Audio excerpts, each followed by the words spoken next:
This video is sponsored by Aura. More on them a little later. I'm just going to warn you right off the bat.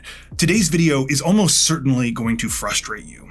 This is a story about what happens when everything goes wrong in a missing persons case. Because of that, it's also a long one. That being said, if you can hang in there until the end, I think this one is definitely worth it. Not only are there lots of pretty insane details to dig into, but this case also features one of the most ironic twists I think I've ever come across in a true crime case. As always, my name is Nigel, I run this channel with my good friend Luke, and welcome back to Crime Zone. A reminder, if you do find today's video interesting and informative, be sure to like and subscribe for more true crime stories told with a mysterious and suspenseful vibe. With that out of the way, let's dive in.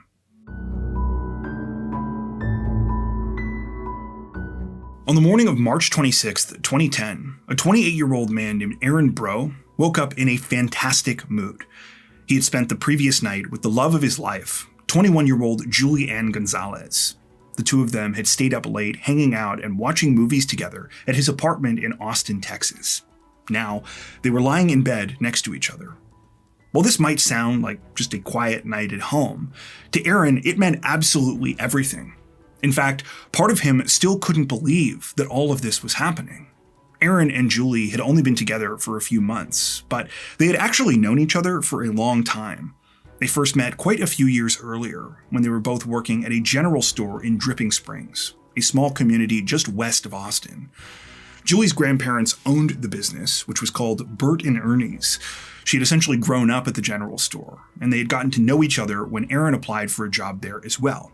Eventually, they developed feelings for each other, and they had started dating back then as well. But there was a problem.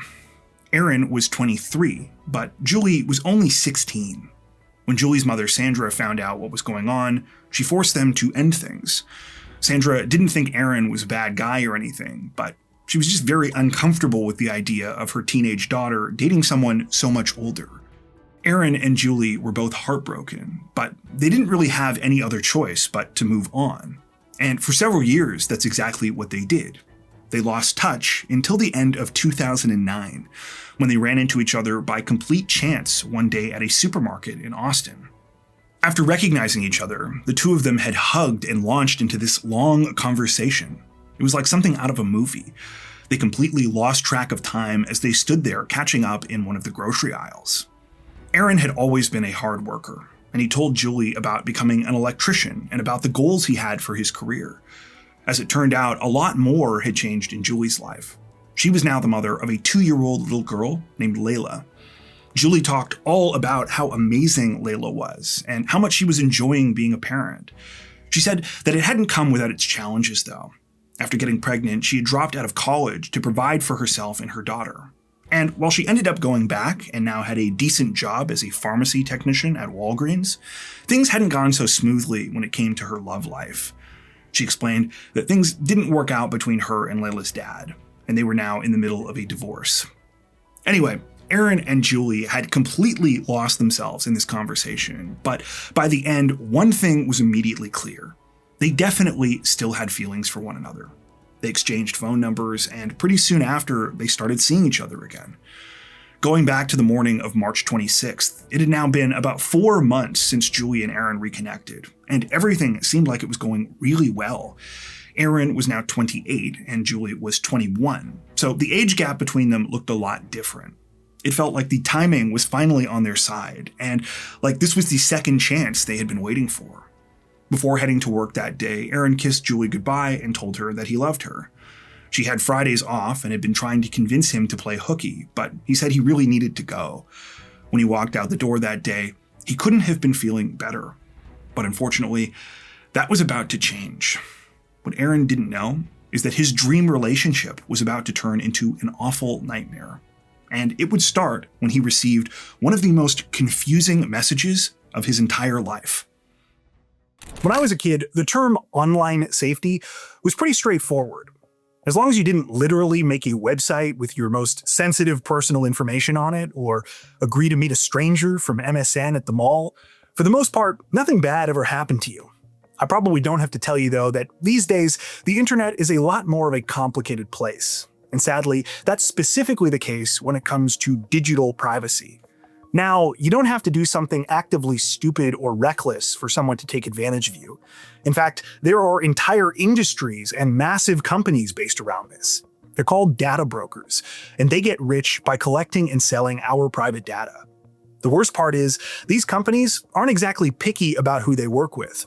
Sure, some of the people they're selling your information to are just marketers trying to blow up your phone with annoying robocalls. But as I'm sure you can imagine, this sort of situation is also an absolute goldmine for criminals. Now, obviously, it'd be great if we could just go back to a simpler time when we didn't have to worry about all this bullshit.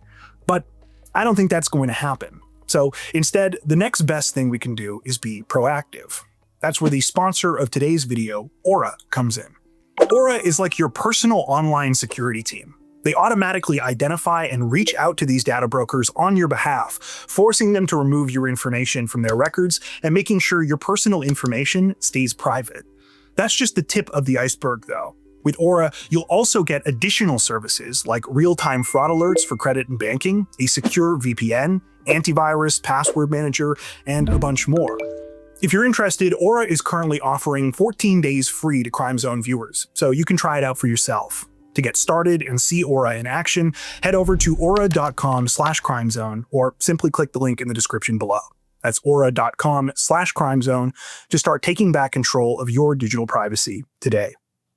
Around 2:30 that same afternoon, Aaron was taking a break at the job site where he was working when he noticed he had a missed text from Julie on his phone.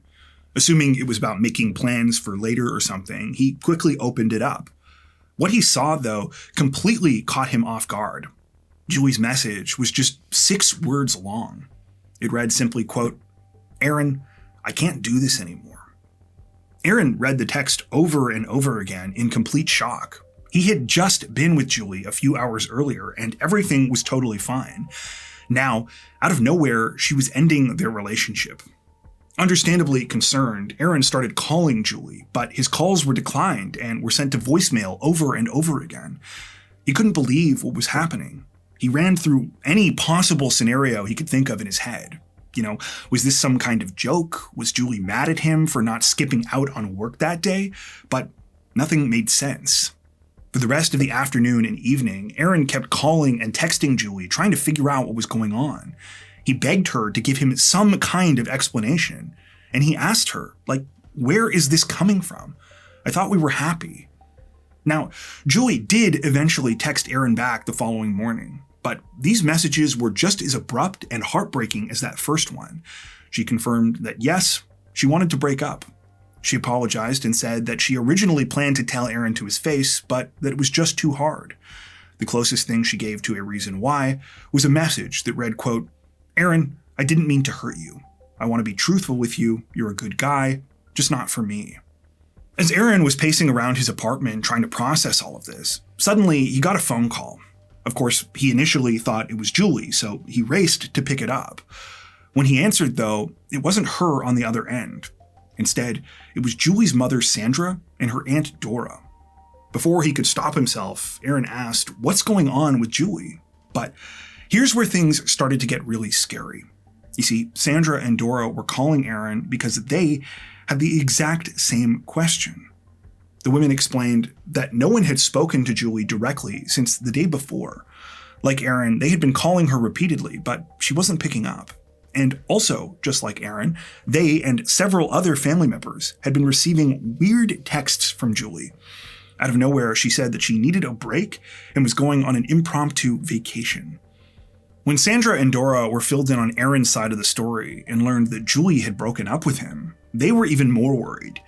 It was kind of a collective moment where all of them realized something really strange was happening. And it was only about to get worse. That evening, so the night of March 27th, Aaron, Dora, Sandra, and a bunch of Julie's other loved ones met up at Dora's house in South Austin. There, they compared all of the information and texts they had received so far. It turned out that some people had gotten a few more details in their messages from Julie. In text to her younger sister Samantha, she stated that she had met someone new. She said his name was James, and he was a web designer from Colorado. She claimed this is where she had gone, and asked her to tell the rest of the family not to worry. As you might imagine, this had the opposite effect. No one had ever heard of this James guy before, and it wasn't like Julie at all to run off like this. Yet, in message after message, she kept insisting that she was fine and saying that she just wanted to be left alone. By now, it wasn't even just texts that Julie was sending either. She was also posting quite a bit on social media. On both her Facebook and MySpace accounts, she wrote that she was feeling depressed and overwhelmed, and that she just needed to get away for a while. One status update read, quote, "Going away, hate all this BS, want to run away." So yeah, the bizarre details were really starting to add up here. But there was one thing in particular that really bothered Julie's loved ones. You might have already been wondering where Julie's daughter Layla was while all of this was happening. Well, she was with her father, Julie's estranged husband, George de la Cruz. And though Layla was perfectly fine, this was a huge red flag for Julie's family. It was hard enough for them to believe that she had simply taken off without any kind of notice, but the idea that she would have left her daughter behind was completely out of the question. At this point, no one could say for sure what was going on, but Julie's loved ones were positive that something was wrong. With that, they decided to contact police and report her missing. Austin 911, do you need police, fire, or EMS? Police, but This I wanted is to the find police? missing person's report. Okay, what's their name? Julie and Gonzalez. Okay, you know if she was last seen leaving on foot or in a vehicle? And she has a 2006 Chevrolet Impala, You know what color? brown color. Okay, I have this information in and officers can meet with you. Hold on, have I? After Julie's Aunt Dora made that 911 call you just heard, officers from the Austin Police Department were sent out to her home. When they arrived, Julie's family members explained everything that had been going on. The strange text messages, the concerning posts on social media, and the fact that Julie had disappeared without her daughter. The loved ones stressed this last part in particular. They said that Julie was an incredibly devoted mother and was the one who primarily looked after Layla. They emphasized, this is not who Julie is. She's normally very communicative, and she works really hard to make sure she and her daughter have everything they need. She's not the type to just run off on a whim and ignore her family and her responsibilities. To their complete shock, though, Julie's loved ones were told by police that there was nothing they could do. They said that Julie was an adult, and she could disappear if she wanted to. Julie's family tried pointing again to the texts and social media posts. They said, "Listen, these do not sound like Julie. Normally, she is very articulate and pays attention to spelling and punctuation, but these messages have none of that." However, police didn't see it that way. They said that if anything, the messages were evidence that Julie had indeed left of her own free will. Needless to say, Julie's family was stunned. It had now been more than 24 hours since anyone had actually seen or spoken to her, and yet they weren't being taken seriously. Feeling helpless, but unable to sit around and do nothing, they decided to go out and start their own search. It wasn't long before they found something that made their stomachs turn. In the early morning hours of March 28th, so several hours after Julie was reported missing, her Aunt Dora made a second call to the Austin Police Department. She said that she had found Julie's abandoned car. Dora had been driving around that morning, visiting any places that she could think of that Julie might be. She had come up empty until, on her way home, she happened to turn her head towards a parking lot next to the 24-hour Walgreens near her house. Sitting near the back of the lot, almost completely by itself, was Julie's 2006 Chevy Impala. Now, I mentioned before that Julie worked at Walgreens, but this was actually a completely different location, so there was no reason for her to be there. Still, when Dora saw the vehicle, initially she was relieved. Immediately, she stopped and ran inside the store, desperately searching the aisles, but there was no sign of Julie anywhere. While there was nothing in Julie's vehicle itself that indicated what might have happened to her, understandably, the mere fact that it had been left abandoned like this was terrifying for her loved ones. But they figured at the very least, this proved their instincts were correct. Something was going on here. After all, if Julie really had traveled to Colorado to see some random guy named James, how would she have gotten there without her car? Unbelievably, though, when Austin police were called to the scene, they still said that they weren't convinced that Julie was in any danger. This was true even after they reviewed surveillance footage from the Walgreens and confirmed that Julie was never actually inside the store. While police did agree to file the missing persons report for Julie, they said that because there were no signs of foul play inside her car, there was still no evidence a crime had been committed. Julie's family was beyond confused. They couldn't understand why police weren't listening to them or taking this seriously. Well, as they were about to find out, there was a reason for this. You see, there was a whole parallel timeline going on in this case, one that up until now, they had been completely unaware of. It turned out that by the time Julie's loved ones reported her missing, authorities had already been contacted by someone else about her disappearance. It was her estranged husband, 21-year-old George de la Cruz. George phoned the Austin Police Department several hours before Dora's first 911 call. He claimed Julie had abandoned their daughter and that he was now planning to file paperwork seeking full custody of Layla in their upcoming divorce. George went on to say that Julie showed up at his mother's place on the morning of March 26th, the last day that she was seen. She was supposed to be coming to pick Layla up as part of their shared parenting agreement, but he said that's not what happened. Instead, George stated that Julie seemed really out of it, almost like she was on drugs. He said that she told him she was going away for the weekend and that she needed him to look after Layla for a few more days. He agreed, but when he asked Julie where she was going, she refused to say. When all of this was retold to Julie's family, they couldn't believe what they were hearing. Not only did they think George's story sounded ridiculous, but they now had their own theory as to what was going on. In order to understand why, though, first, we have to delve a little into Julie and George's relationship. So, you remember how I told you before that Julie had been forced to end things with Aaron back when she was a teenager? Well, she had really held this against her mother at the time. So much so that a year later, she made the decision to move away and live with her Aunt Dora in Austin. Of course, Julie's mother, Sandra, was devastated, but she understood that this was probably for the best. And very quickly, it seemed like she was right. Julie began attending Crockett High School. By the time she finished, she had a large group of friends, and she ended up doing so well academically that she received a scholarship at St. Edward's University. She also had a new love interest in her life, George de la Cruz. Though George and Julie only started dating towards the end of high school, their relationship moved very quickly. After graduation, they moved into an apartment together near Julie's university. And within just a few months' time, Julie was pregnant with their daughter. As I said earlier, Julie ended up dropping out of school in her first year. Because finances were tight, she and George moved in with his mother Victoria at her home in South Austin's Sweetbriar neighborhood. When Layla was born in September of 2007, Julie couldn't have been happier. She loved her daughter more than anything and vowed to do whatever it took to provide the best kind of life for her. Julie's family was also very supportive and helped in any way they could. From the sounds of it, George's family did the same. In fact, the only person who didn't help out was George. George never really had a stable job. He worked the odd shift in construction or security, but he spent the vast majority of his time hanging around his mother's house. This might not have been such a big deal if George had been taking care of Layla, but he wasn't really interested in contributing that way either. While Julie worked long hours, first as a cashier and then as a pharmacy technician, George was always preoccupied with what he wanted to do.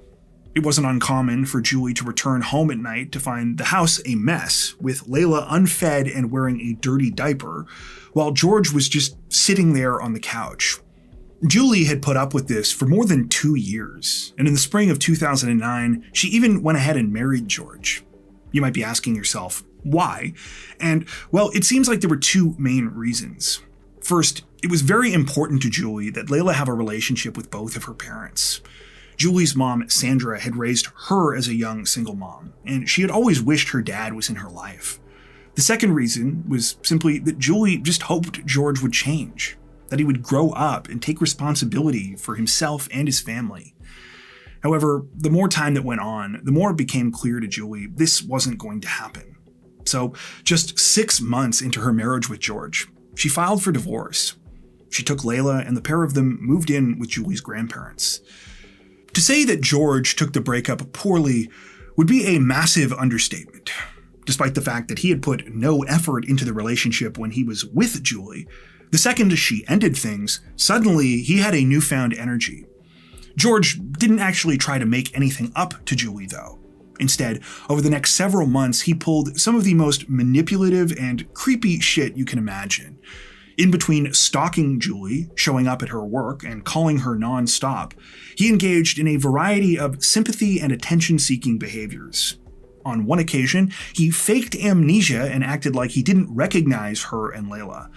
On another, he took a large amount of pills, though informed Julie at the last minute, knowing that she would call for help and save him. To top it all off, George refused to sign the divorce papers. He told Julie if she wanted to move on, she would have to take him to court. And this was still very much ongoing at the time of Julie's disappearance. Hearing all of that, you can probably understand why Julie's family was very unnerved when they learned that George had called police before them and was claiming that she had abandoned Layla. Even if they did somehow believe that Julie had run off, they knew the last person she would have left her daughter with was George. Instead, they were now convinced that he was the person responsible for her disappearance. Julie's friends and family gave all of this information to the Austin police, and at first it seemed like authorities were finally listening to them. The same morning Julie's car was found, they paid George a visit at his mother's house and asked to have a look around the property. A few days later, they also brought George in for an interview. Okay, George, sorry about the delay there. Obviously, I'm going to have to ask you some questions. Some of them may be a little uncomfortable, but I got to ask them. What do you think happened to Julie? We're afraid that maybe someone, stole her or made her think something and ran off with her. And that's what makes me scared. And I don't want to think that kind of stuff. Yeah, you didn't kill her, did you? No. I got to ask. No. No? No. Okay. Yeah, like I said, I had my daughter. I wouldn't do that. All right, well, George, I've got all that I need that I know of. Okay. All right? All right. Much to the disappointment of Julie's loved ones, though, these conversations amounted to very little. George kept repeating the same story, and it seemed to them like police were taking him at his word, even though he was essentially admitting to being the last person to see Julie before she vanished. Growing increasingly desperate for answers and feeling like they had been left on their own, Julie's family decided to take matters into their own hands. They handed out countless flyers, plastered missing persons posters all over the local area, and even arranged for a billboard to be put up with Julie's image and information on it. They also started contacting local news networks, hoping to get as many eyes on the case as possible. This last tactic ended up being more successful than they ever imagined. But the most important help would come from sort of an unlikely place. Today on Dr. Phil, a missing mom. Austin police don't suspect foul play and don't have any evidence to believe that something bad may have happened. But her family suspects her husband is lying. He did something to her. He knows where she is. On May 7th, 2010, so 42 days after Julie went missing, her mother Sandra and one of her aunts, Margarita, were invited to come on the Dr. Phil show. Representatives from the program had reached out after seeing local news reports covering the situation, detailing the frantic search effort spearheaded by Julie's family, and how little to no progress was being made in her case. The two-part episode was called Runaway Mom, and covered the strange circumstances of Julie's disappearance. But Sandra and Margarita were there to do more than just tell Julie's story. They had come to confront George and his mother Victoria, who had also agreed to come on the show. Just like with police, George was adamant that he hadn't done anything wrong. In fact, he went as far as to suggest that it was Julie's own family that was responsible for her going missing. He said that he was just as worried as everyone else, but that he was mainly there to clear his name. Are you really suggesting that her mother? Not the mother, a family member. So, from MySpace, maybe you don't know about it, but And does Julie have history with our family of abuse and... Talk to the mom. Really, where's the facts? Facts? Where's the pictures? That's the same this fact. Is between That's George. the same fact. You say I'm being abusive, same fact with his. But right now, my main concern is for Julie. We're pointing fingers. Name, okay, clear your names too. As part of the show, though, George also agreed to take a polygraph test. And this is where things took a real turn. Because when the results of that test were revealed in part 2 of the episode, let's just say things got pretty interesting. He was asked, are you responsible for Julie's disappearance? He answered no.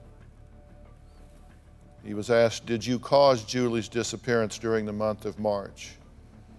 He answered no. Those were not truthful answers. He failed the polygraph test. And We knew what? We knew it. this was not a close call. This was not a close call at all. If he scored a -2 or 3, that would be conclusive. -3 to either of those questions or -4 in concert is deceptive on this particular format. And his score was? -14. I knew it. I knew Let's it. talk about this. So yeah, George hadn't just failed the polygraph test, he had absolutely bombed. According to the expert who administered the exam, he showed major signs of deception on a number of key questions, specifically ones related to whether he knew anything about Julie going missing and whether he was responsible. Now, it's worth pointing out that polygraph tests are notoriously unreliable. I mean, there's a reason they aren't admissible as evidence in court. But again, this wasn't a close call kind of situation. George had failed very badly. And what was much more interesting was the way George reacted when he was confronted about this. He proceeded to get a lot more agitated and emotional, especially when his mother was brought in. Responded to the operative questions that it showed that you were not telling the truth. What do you know about this that you haven't told us? What I know is that I should have done a little bit something more. Tell me the truth, Georgie. I don't know, Mommy. I don't know. I wish I knew. I really wish. Even though George continued to deny everything, his meltdown on national television convinced a large section of the public that he was guilty, or at the very least, had something to hide. But he wasn't the only one who came away from the Dr. Phil show looking bad. Just like Julie's family, many people who tuned in were outraged that law enforcement didn't think there was anything suspicious going on here. Whether because of the bad publicity or simply because they were also convinced by George's lie detector test, when part 2 of the episode aired on May 14th, the Austin Police Department finally stopped dragging their feet. After 49 days, a real investigation was launched. Even though this was a step in the right direction, police were basically starting from scratch. And while George de la Cruz was definitely now on their radar, they had to consider all possibilities, which in this case meant looking at the other 2 men in Julie's life as well. That mystery guy in Colorado named James, and Aaron Bro. Finding any information about James proved to be basically impossible. As I said before, there were no real details in Julie's text messages and social media posts, and no one in Julie's life had ever heard of this guy before. The more detectives tried to look into this, the more they were convinced that James was not a real person. When they obtained Julie's cell phone records, they couldn't find any sign she had ever communicated with someone from Colorado. Speaking of the texts and social media posts, they had long since stopped by this point. That initial flurry of messages and posts only lasted for about 2 days, after which no one heard from Julie again. When detectives brought Aaron in for an interview, it went a lot differently than their conversations with George. Aaron was an open book, and he walked them through everything he had been doing the day Julie went missing, including all of their bizarre text interactions. Let's go back to the last time that you actually physically had eyes on. Okay. We woke up Friday morning. She asked me to stay home from work that day because she had that day off. She wanted to lay in bed and watch movies. And I told her that, I couldn't skip work that day because, I had to take care of my bills that were coming up. And then it was like, okay, I love you. Have a good day. I'll talk to you later. Just like every other morning I left to go to work. Essentially, what I want to go over, the text messages and stuff you received from Julie, did it kind of blindside you? Oh, yeah. Yeah, it absolutely blindsided me. It was very confusing. Everything was very confusing. When I got those text messages that, she was saying she was breaking up with me, and the responses that I were getting back were really cold. And then I sent several texts like, what the F is going on? I've been struggling with trying to believe if the text messages were her or not. It's hard to remember all this because I deleted them so long ago. You didn't save any of this? You didn't? I didn't. And she finally texted me back and said, Aaron, I didn't didn't want to hurt you like this. And so I asked her, when did you go back to George?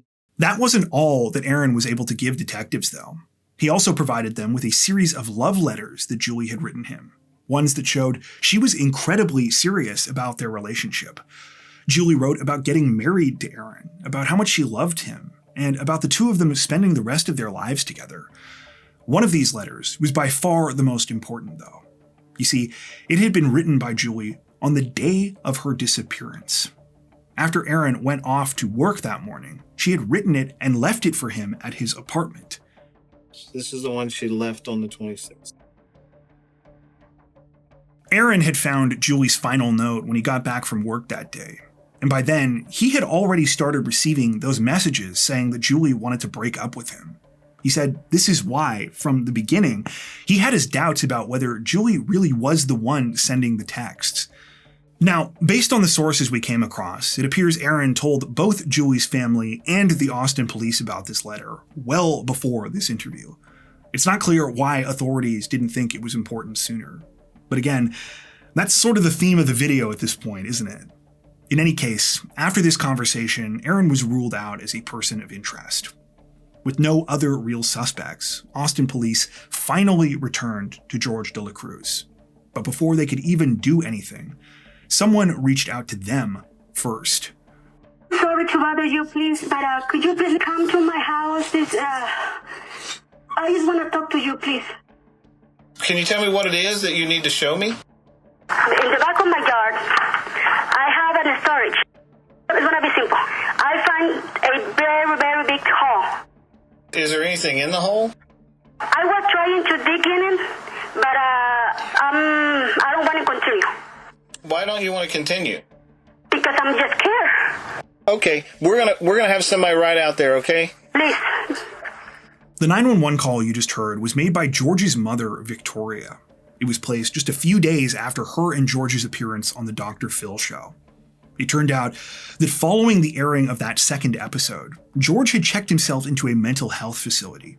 And while he was there, his mother made a discovery back at their home that shook her to her core.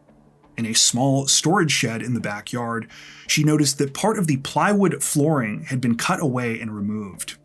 Underneath, someone had dug a large trench. It was about 2 feet deep and was long and narrow. When police arrived and measured it, they realized that the length of the hole corresponded almost exactly with the height of Julie Gonzalez. As soon as authorities saw this, they were absolutely sure that what they were looking at was a grave. But there was a problem. No matter how thoroughly they searched the hole, they didn't find anything. If Julie had been killed there and had ever been hidden in that shed, all of the proof was long gone. This put the Austin Police Department in a tough situation. They now believed that Julie had likely been murdered and that her soon-to-be ex-husband George was responsible. I mean, at this point, it seemed like even George's own mother believed it. But because of the length of time it had taken to get here, valuable clues had probably been lost forever. With very little to go on and no body, detectives knew that they needed a different approach. And they would find one, but it would require them to shift their focus back to where this whole case originally began. I mentioned briefly before that when the Austin police were looking into the whole James from Colorado aspect of the investigation, they obtained Julie Gonzalez's cell phone records. Well, after being alerted to the grave-like hole at George's mother's place, they were able to obtain a lot more information. On top of Julie's call logs, they got their hands on her phone's GPS data, as well as her banking records. Together, they told quite a disturbing story. For starters, Julie's phone had never left the city of Austin. Instead, on the morning of March 26th, the data showed that after leaving Aaron's apartment, she had gone directly to the De La Cruz house. Once there, her device had not moved for several hours. This was very interesting in and of itself. Julie's family members told authorities that whenever she picked up Layla, she was in and out within a couple of minutes. Given how things were between her and George, she always wanted to get out of there as fast as possible. When Julie's phone finally did start moving again, it didn't head towards any of the places she normally went on a Friday. That afternoon, the device pinged from several businesses in the South Austin area, including a Walmart and a Best Buy store. A look at Julie's banking records also revealed unusual activity. That afternoon, her debit card had been used at both of these stores. And while some of the items purchased were things that Julie could have conceivably bought for her daughter, others made no sense. Specifically, a number of movies and video games. This caught the attention of police because while Julie had no interest in video games, there was someone who definitely did: George de la Cruz. Remember before when I said that George was always preoccupied during his and Julie's relationship? Well, what I didn't tell you was why. You see, George was absolutely addicted to gaming. He spent all of his time and money on video games, and it was one of the major reasons Julie ended up leaving him. George prioritized gaming over everything else in his life. To give you an idea, he was so glued to his console that he nearly missed the birth of his daughter. According to reports we came across, while Julie went through contractions before heading to the hospital on the day Layla was born, George left her on her own while he sat on the couch playing Xbox. Sure enough, when Austin police combed through surveillance video from that Walmart on the day of Julie's disappearance, they found some pretty damning footage. George had been captured on camera pushing Layla in a shopping cart. There was no sign of Julie anywhere. It proved George was the one using her debit card. Using this evidence, authorities were able to get a search warrant for the De La Cruz home, as well as one for George's cell phone. Both provided crucial additional details. While police still didn't find any physical evidence inside George's mother's house, what they did find were several of the items bought with Julie's debit card on March 26th. On top of the video games and the receipts from some of these purchases, they also found a ripped-up photo of Julie that had been clearly taped back together. It wasn't the last important image they would find, though. We've shown you this photo of Julie and Aaron a couple of times throughout this video. It was captured just a few days before Julie's disappearance, when the two of them took Layla to the Austin Zoo. Well, this image was found saved on George's phone when it was seized by police. To detectives, it felt like evidence of a motive for murder. George knew that Julie was moving on with someone else, and he was never going to let that happen. George's cell phone data was even more incriminating. The GPS information on the device matched all of the movements of Julie's phone on the day of her disappearance, beginning from the time she showed up at his mother's place around 11 a.m. Police theorized that George had killed Julie when she came to pick up Layla that morning, and had spent the rest of the day covering his tracks. Unfortunately, even with all of this evidence now pointing towards George, detectives still weren't sure what to do. They knew without a body, it would be a tough case to put in front of a jury. As a result, it was unlikely that the district attorney's office would even agree to take it to court. Sadly, this is more or less where things remained for the next 3 years. Obviously, this was devastating for Julie's family, but throughout this time in the background, police continued working the investigation from every angle they could think of. In the end, it paid off when they finally found something that tied everything together. As I told you at the very beginning of this video, this case has one of the most ironic twists I think I've ever come across. And that's because the smoking gun in this investigation ended up being George de la Cruz's Xbox. Specifically, the console provided two very valuable pieces of information. First, there was George's usage history. As we already know, George was a gaming addict, and this is precisely what detectives saw when they looked at his activity. It showed that on an average day, George played his Xbox for about 10 to 15 hours, often more. But there was one notable exception. On March 26th, there was a nearly 20-hour gap between gaming sessions. It lined up exactly with the time that Julie went missing. The second, and even more important thing that police learned about the Xbox is that George frequently took it to one of his friends' places. While there, he often stole Wi-Fi from one of his friend's neighbors. When authorities looked into this further, they realized that the IP address that George was using for his Xbox had likewise been used to log into Julie's social media accounts, as well as his own. In fact, in the days following Julie's disappearance, her and George's MySpace profiles had been accessed just minutes apart, while George's Xbox was also connected to this same network. With this, Detectives were able to prove once and for all that Julie had never sent any of those strange texts or made any of those social media posts after she went missing. Just as Aaron and Julie's family had long suspected, George was behind the messages all along. In September of 2013, so nearly 3.5 years after Julie vanished, George was officially arrested and charged with her murder. Okay. I know you got questions for me. You know, my question is, what happened? In 2 words. You know. What happened? And then my next question would be, where's Julie? Makes sense what you're kind of trying to say. Like I said, no. What I'm kind of trying to say? Yeah. You're trying to make me feel bad for something that I didn't do. But George, you're under arrest for the murder of Julie Gonzalez, your wife. As you just saw, detectives gave George one final opportunity to come clean and tell them what had happened to Julie. But he refused. He would continue to deny any wrongdoing just as he always had, eventually turning down a plea deal and opting to go to trial. Now, there are a lot of cases where I question why prosecutors offer deals to perpetrators, but this is not one of them. They knew that they would be fighting an uphill battle here. Not just because of how badly Austin police had fumbled the early stages of the investigation, but it's always a gamble to try a murder case without a body. As a result, going into the proceedings in the spring of 2015, prosecutors were nervous. The Xbox evidence in particular became a huge part of the case against George de la Cruz. Prosecutors also got lucky because it turned out George had been running his mouth behind bars while awaiting trial. A former cellmate of his testified that he had confessed to Julie's murder while they were locked up together. The cellmate also offered some additional details that fit with the police theory I mentioned earlier. He said George told him he got into an argument with Julie when she came to pick up Layla on the day of her disappearance. The cellmate testified that the argument was about her relationship with Aaron Bro. During the exchange, George stated he got angry and that things turned physical. He minimized what had happened in his retelling of events, but admitted that when it was all over, Julie was dead.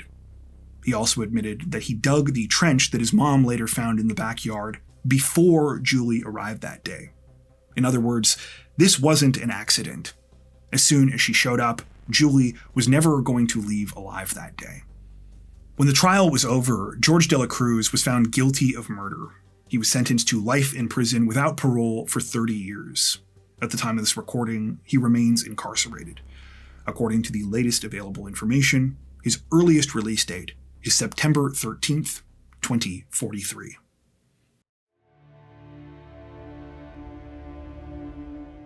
Unfortunately, even with George de la Cruz's conviction, not all of the loose ends were tied up in this case. Sadly, we still really have no idea what happened to Julie Gonzalez, and to this day, her body has never been found.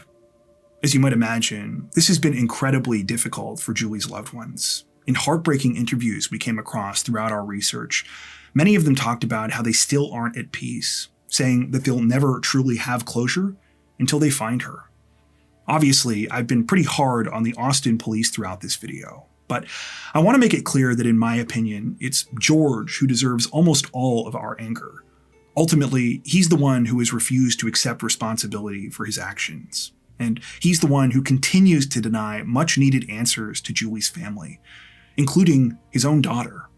Speaking of Layla, perhaps the one silver lining here is that by all indications, she appears to be surrounded by a large and loving family. And though nothing can ever replace the loss of her mother, at the very least, it seems she has a network of love and support that she can depend on. Still, I truly hope that one day soon, George finally does the right thing. Because only then can Julie Gonzalez and this awful case be put to rest once and for all. Before we wrap up, we just wanted to give a huge shout out to everyone who made it this far into the video. As always, we hope you found today's story interesting and informative. A huge thanks as well to today's sponsor, Aura. Don't forget to check out the link in the description below to get your 2-week free trial. If you're looking for additional ways to support the channel, we'd love to have you join us over on Patreon. Patrons get ad-free and early access to all of our content, as well as 4 additional stories per week for each of our Crimes of the Week and Crimes of the Week International videos. You can learn more at patreon.com/crimezone, where you'll also find some of the fine folks whose names are currently on screen. Once again, thanks so much, everyone, and take care.